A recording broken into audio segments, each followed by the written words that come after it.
So in this video we will be seeing representation of graph. There are two common ways of storing graph in computer's memory, that is sequential representation by using adjacency matrix, linked representation by using adjacency list that stores the neighbors of a node using linked list. So let us see one by one. First of all, we will see adjacency matrix representation. An adjacency matrix is used to represent which nodes are adjacent to one another. By definition, two nodes are said to be adjacent if there is an edge connecting to them. In a directed graph G, if node V is adjacent to U, then there is definitely an edge from U to V. That is, V is adjacent to U. We can get from U to V by traversing one edge. For any graph G having n nodes, the adjacency matrix will have a dimension of n by n. The adjacency matrix A of graph G is a two-dimensional array of n by n elements, where n is the number of vertices. The entries of A are defined as A of ij is equal to 1 if there exists an edge between vertices I and j in G, and A of ij will be 0 if no edge exists between I and j. For example, we will see an example for undirected graph representation. From the adjacency matrix, it is very easy to calculate the degree of vertices of an undirected graph. See here, if you observe this diagram or this graph is a undirected graph where we have vertices A, B, C, D and finally E. Here we have an edge from A to B, A to C, A to D, B to D, C to D, D to E, B to E, and also we have an edge from D to D itself.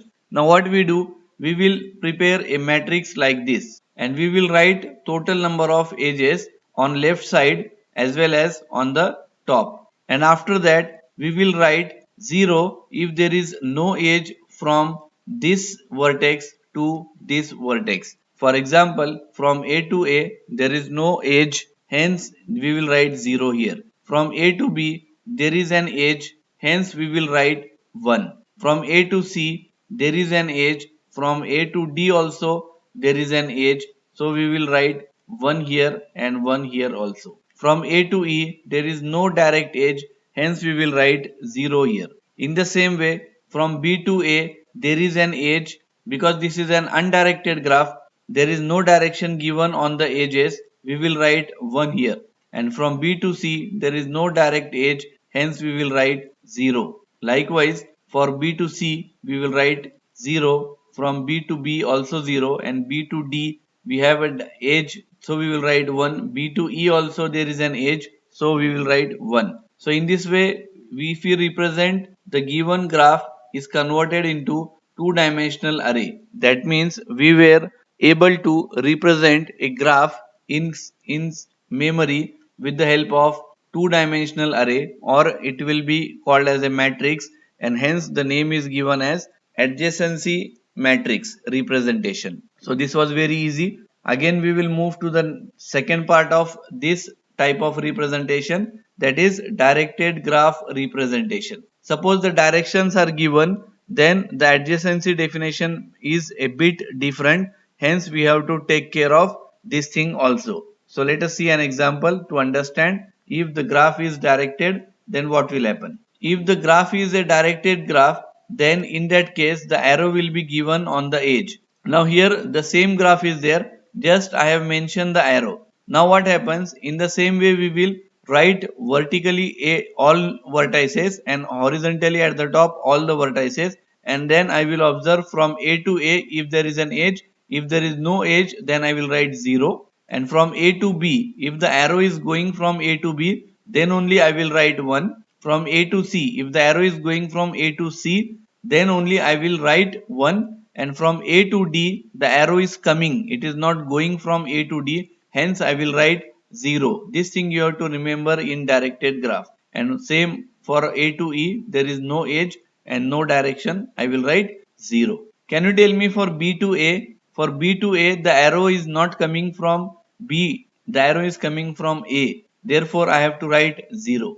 Same from B to B, there is no cycle, and for B to C also there is no edge. I will write 0. For B to D, one arrow is going from B to D. I will write 1, and B to E also I will write 1. One thing I would like to say I would like to tell you is that from D to D there is an arrow, and hence in this part from D to D here I will write 1, because there is an edge which is directing from D to D itself, and which is also a directed edge, hence I will write 1 here. So it is also a very easy kind of representation of graph in memory, which is called as directed graph representation in memory with the help of matrix representation. There is one more possibility to represent a graph in the memory. That possibility is adjacency list representation. So let us explore that type of representation, which is called as adjacency list representation. The adjacency list is another way in which graph can be represented in computer's memory.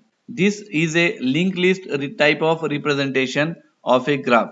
In this representation, there is one list of each for each vertex in the graph. Thus, for a graph with n vertices, there will be n type of different list. So what this list will consist? Each node of the list I consists of vertex number to which vertex I is adjacent, pointer to the next node in the list. So here I will tell you one example. Consider the same example which we have discussed earlier. If you want to represent this type of graph with the help of adjacency list, then you have to draw a list like this. List of all vertices like this: A, B, C, D and E. Now from A to B there is a link, and from A to C is also there is a list. There is a edge. So you can say that in simple term B and C are adjacent to A. Hence we will have a node like this. First of all, we will draw all the vertices here like this. All 5 vertices will be drawn. For that I have to draw 5 boxes. Then I will write A here. Likewise I will write B, C, D and E. Then I will make an arrow, and I will make a node. How many number of nodes or vertices are adjacent to A? Then I will write B here. Then I will make a arrow like this. Then I will write C here. After C there is no node, hence I will write cross, or I can also write like linked list. I can also write null here. Okay. So can you tell me how many nodes are adjacent to B? From B, one arrow is going to D and one arrow is going to E. Hence D and E are adjacent to B. But A is not adjacent because arrow is coming towards B. Arrow is not going outward from B. Hence there are only 2 vertices which are adjacent to B. Hence I will write only D and E here. Same will go for C, because only one arrow is going from C to D. Now what about D? From D the arrow is going from D to E, D to D itself and D to A, right? Hence I will write A, D and E. And from E no arrow is going outside, so directly I will write a cross here, or I can write null symbol here. Okay? What are the advantages of an adjacency list? It is easy to follow and clearly show the adjacency nodes of a particular node. That is the advantage of adjacency list. It is often used for storing graphs that have small to moderate edges. So let us see what kind of question they will ask in your exam. They will ask a question like this. They will ask a question like this: for the following graph, obtain the in degree and out degree of each vertex, its adjacency matrix and its adjacency list representation. If you observe this graph, what is the in degree of A? How to write the answer for this? First of all, you will draw a table like this, where first column will be vertex, second column will be in degree, and third column will be out degree. For vertex, how many vertexes are there? There are 4 vertex: A, B, C and D. So what is in degree of A? Total number of arrows coming towards A are 2. One arrow is coming from D and another arrow is coming from C. Hence the in degree of A is 2. And the out degree, how many number of arrows are going out from there is only one arrow is going out from A, that is B, from A to B. Hence its out degree is 1. So in this way you will get 2 marks very easily for this question. Second part of this question is its adjacency matrix. Adjacency matrix, you know how to draw. From A to A there is no edge, so 0 I will write here. From A to B there is one arrow going, hence I will write 1 here. If the arrow is going from this part to this part, if the arrow is going from this vertex to this vertex, then I will write 1. If the arrow is not going from this vertex to this vertex, then I will write 0. Right? This is very easy kind of representation. And lastly, adjacency list, they have told us then how to write the adjacency list. So how many nodes are adjacent to A? Only one, because arrow is going from A to B. Hence there will be B. And there is no node adjacent to B. Hence I will write null. I will show you diagrammatically. See here.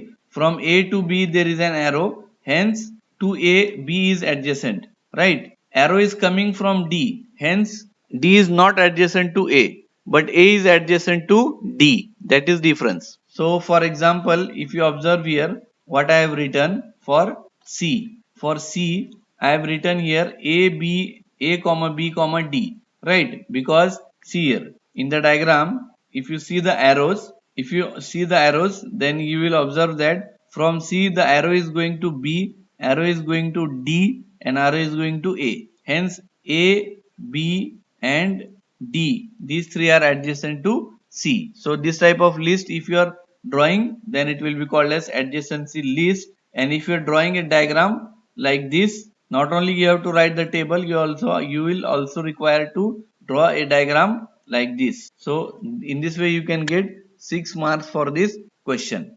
Okay. So now we have covered all the chapters from this subject data structure. I hope you have learned a lot of things from this video series. If at all you want any revision or any topic you have not understood, then please let me know in the comments. I will try to make a simple videos on that topic also. If at all I have prepared a video on that topic, and even though on watching the video you are not getting the things, then I will make another video, another simpler way of video I will prepare, so that you will understand. So please let me know in the comments.